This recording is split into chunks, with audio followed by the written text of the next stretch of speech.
Tone-toneladang pagkain ang nasasayang ng isang pamilyang Pilipino kada taon. Ayon po yan sa Department of Science and Technology Food and Nutrition Research Institute. Para maiwasan ito, alamin sa unang balita ni Katrina Son.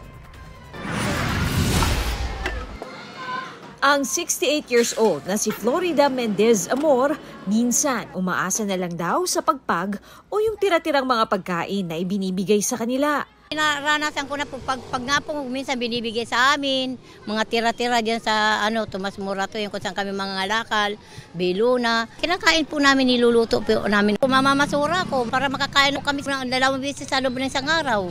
Pero kung si Florida at ang kanyang pamilya, problema ang makakain. Base sa food consumption survey na isinagawa ng DOST-FNRI sa 2018-2019 Expanded National Nutrition Survey, 76 grams ang nasasayang na pagkain ng isang pamilya kada araw. Sa kabuuan, tinatayang 2,592 metric tons ang nasayang na pagkain noong mga taon na iyon.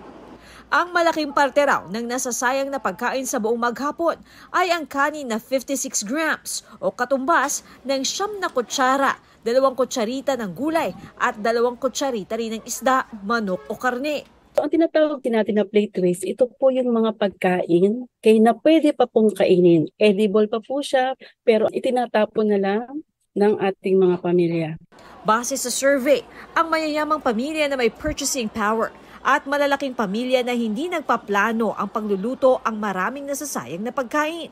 Nakakapagpasayang din daw ng pagkain ang mga pamilyang nasa rural areas na may sariling taniman at yung mura ang pagkain sa kanilang lugar.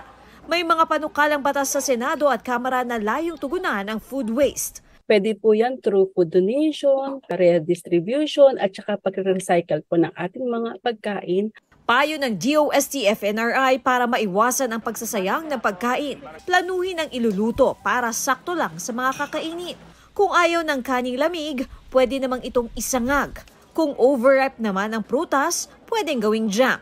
Habang ang overripe na gulay, pwedeng gawing rekado sa soup. Huwag po tayo magsayang ng pagkain. Huwag magtapon dahil maraming nagugutom. Ito ang unang balita. Katrina Son para sa GMA Integrated News.